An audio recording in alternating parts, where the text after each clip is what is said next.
Animes e mangás com certeza é a mídia de entretenimento que eu mais acompanho e assisto atualmente. E durante esses meus anos assistindo animes e lendo mangás, eu deparei-me com várias e diversas obras, algumas boas, outras bem más e umas até que bem estranhas. Mas neste vídeo eu vou falar um pouco sobre os animes e mangás que me marcaram positivamente e que estão no meu top 5.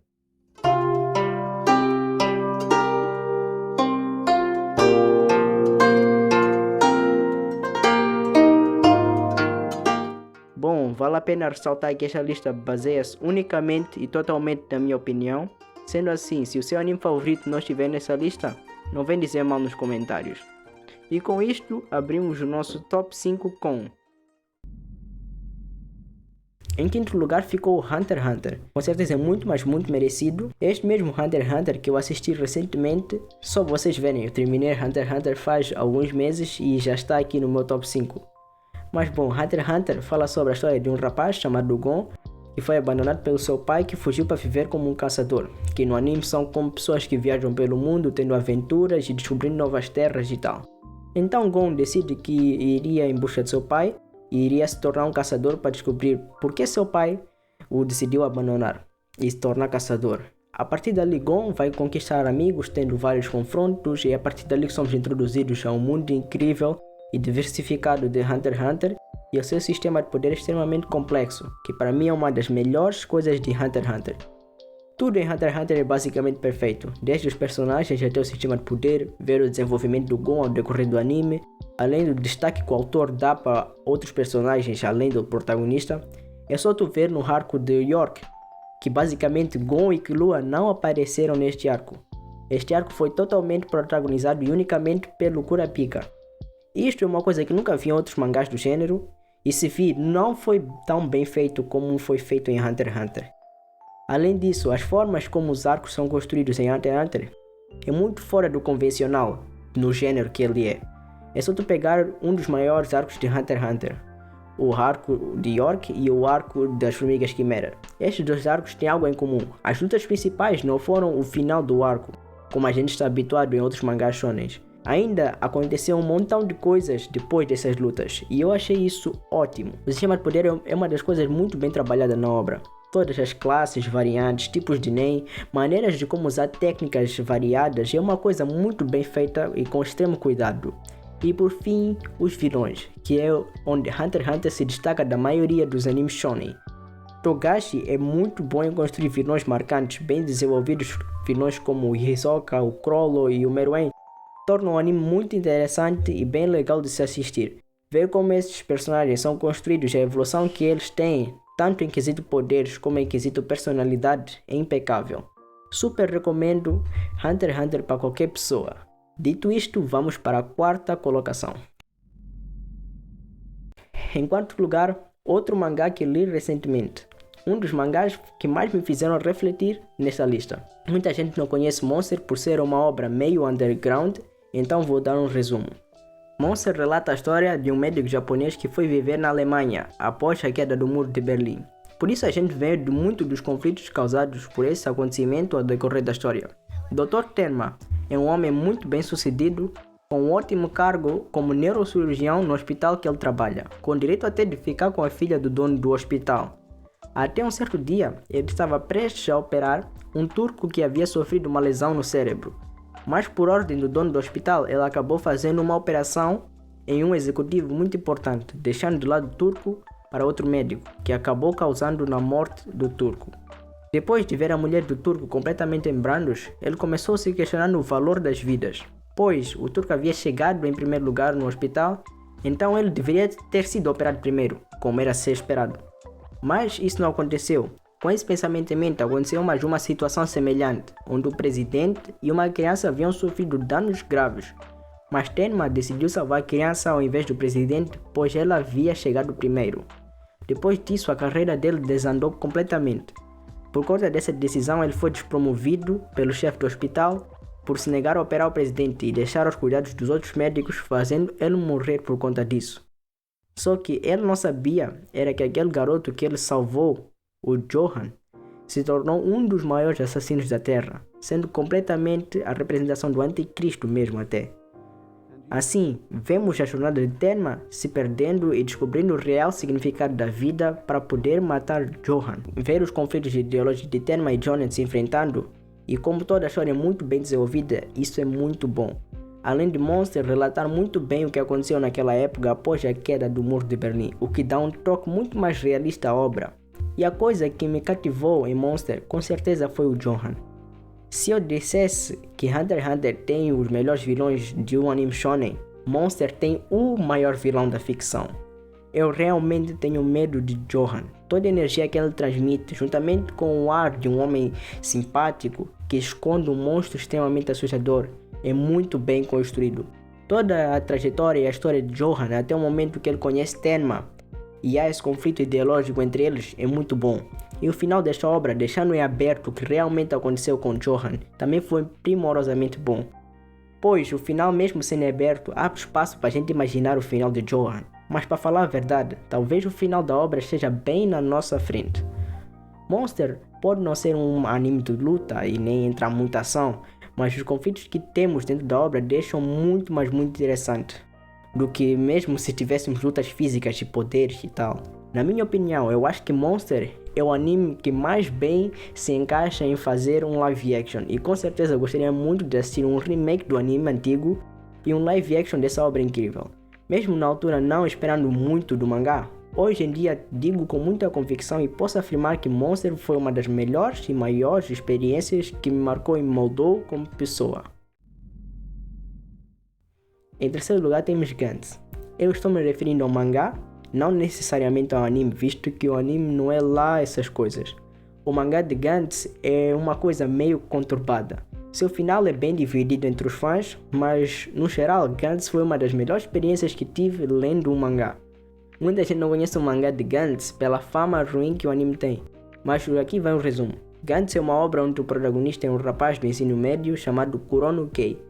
Ele é completamente egoísta, egocêntrico e filha da puta para não falar menos. Kurono e seu amigo Kato acabam vendo um mendigo que acabou caindo na trilha do metro. A princípio ninguém quer salvar o mendigo, porque o metro estava prestes a chegar. Porém Kato, uma pessoa de bom coração, vai lá ajudar o mendigo, acabando por arrastar Kurono com ele. Eles conseguem salvar o mendigo, mas acabam sendo mortos pelo metro que chega e dilacera eles por completo.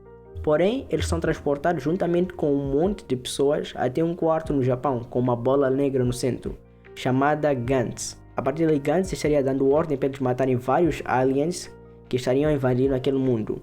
Eles têm que matar esses aliens acumulando pontos para conseguir sair daquele local. Gantz foi um dos mangás mais longos que eu li em um curto período de tempo, conseguindo ler 300 e poucos capítulos em papo de uma semana. E sério, este mangá é muito bom. Uma das melhores coisas que eu acho incrível de Gantz é o protagonista. Sério, você no início praticamente repudia por completo o Kurono. Ele é tudo que uma pessoa pode ter de ruim, tá tudo nele. Mas é muito bom ver a construção que ele vai tendo ao longo do mangá e ver como ele vai evoluindo como pessoa. É muito bom ver você olhar para trás e ver o quanto o protagonista evoluiu, deixando de ser alguém completamente desprezível para alguém que você realmente se importa. Além disso, a escrita do mangá pode ser considerada bem no foda-se mesmo. O autor não tem um pingo de pena de matar outros personagens, ele é capaz até mesmo de criar um arco gigantesco para o desenvolvimento de um único personagem, para depois matar esse mesmo personagem de uma maneira simples. Os plots da história são muito bem construídos, todo o mistério em volta do Gantz e da existência dele e dos aliens nos prende ao decorrer da história, além dos plot twists completamente malucos que nós temos. Essa escrita maluca de Gantz é uma coisa que me encantou. Mesmo tendo vários furos de roteiro, eu amo como o autor introduz do nada coisas como associação de vampiros que quer caçar as pessoas com Gantz e tipo, mesmo assim, do nada mesmo. A reta final do Gantz eu acho que foi uma das paradas mais me marcou na obra. Com certeza a sala em branco foi uma das coisas que me chocou e me surpreendeu na altura que eu li. Com certeza vou levar isto para o resto da minha vida. Mesmo o final, faltando muitas coisas e ser bem aberto, diferente de algumas pessoas, eu realmente fiquei satisfeito com aquele final. Para ser sincero, eu realmente não via um final para aquele mundo e a escrita de Gantz que realmente seria bom e agradasse toda a gente. Tanto no final quanto ao decorrer da obra, eu me emocionei muito lendo. Sério, nunca senti tanta raiva de uns personagens 2D quando fui ler Gantz. Tive momentos que eu fiquei feliz, outros que me fizeram chorar e outros até que fizeram questionar a existência como um todo por longos dias.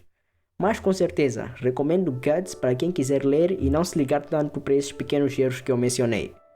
Vale ressaltar que Guts é um mangá bem gráfico e bem pesado de certa forma, com bastante gore e sangue, então se for sensível a este conteúdo, recomendo não ler. Mas se você não ligar muito para isto, recomendo você dar uma lida. Guts é realmente muito bom.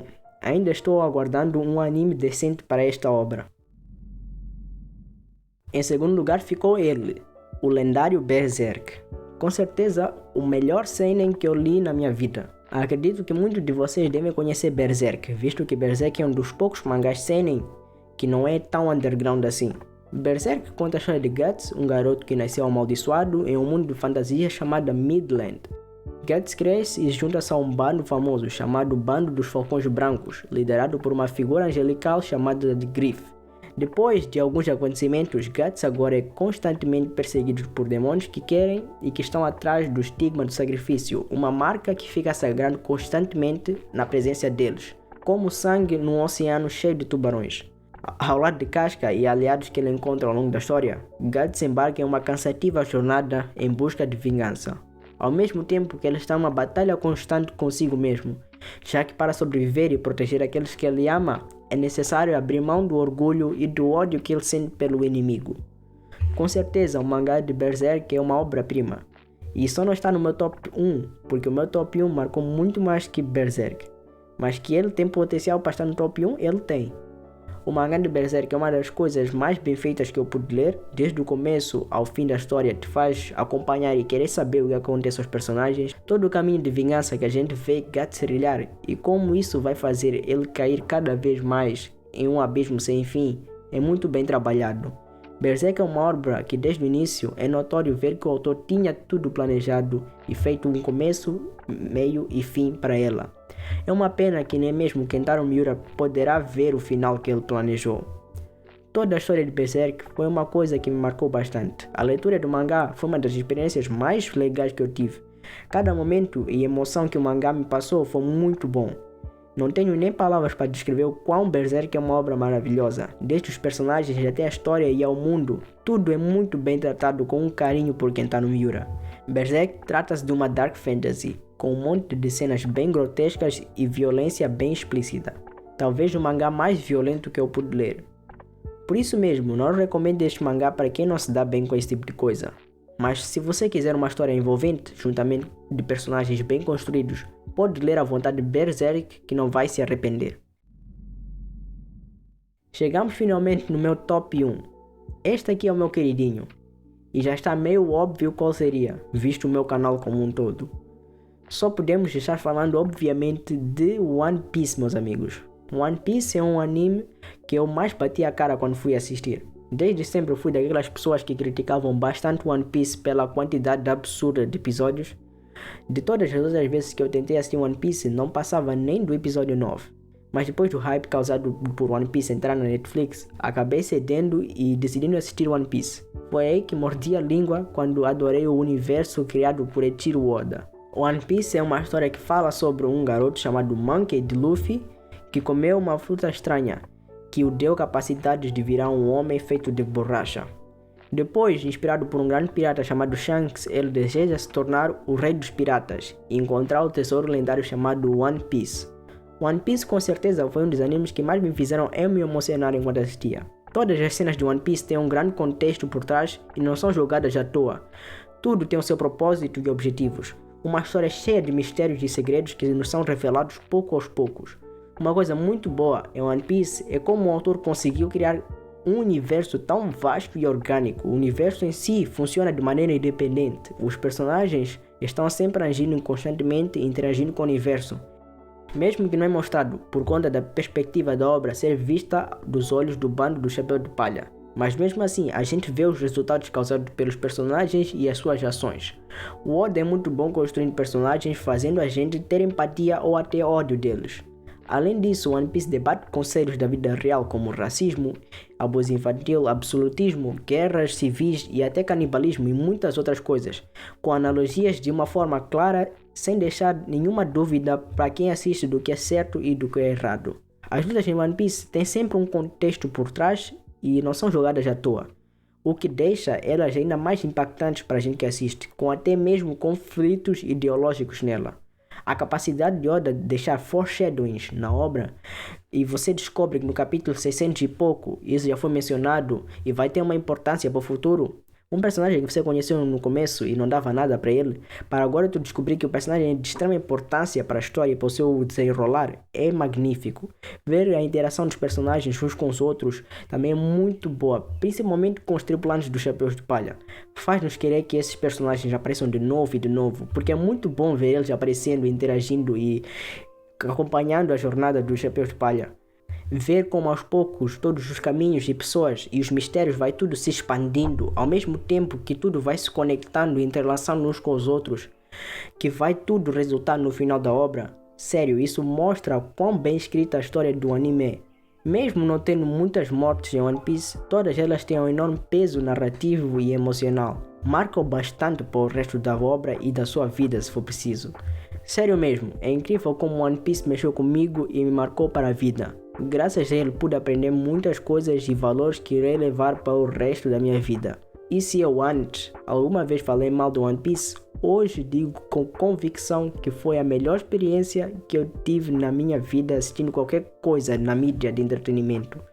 Por isso, se você não deu uma chance para One Piece, recomendo que tente. Pode ser chato no começo, mas tente assistir até o episódio 37. Prometo que a partir dali é onde o anime realmente começa e você vai percebendo o que é essa obra gigante chamada de One Piece. Acho que eu disse tudo o que eu queria dizer. Os animes no meu top 10 estão sempre mudando dependendo da altura e do contexto que eu estou vivendo. E atualmente este é o meu top 10. Se algum dia esta lista mudar drasticamente, com certeza irei fazer um vídeo novo a explicar. Até lá, esta lista se manteve assim ou teve umas pequenas alterações não muito significantes. Tipo trocar de lugar um anime ou outro, mas não mudou quase nada. Muito obrigado por assistir até aqui. Se vocês gostaram do vídeo e querem acompanhar o canal, pensem bem em se inscrever e vocês já sabem. Se gostaram do vídeo, não esqueçam de deixar o vosso like. Se não gostaram, não esqueçam de deixar o vosso dislike. E nos vemos no próximo vídeo. Tchau!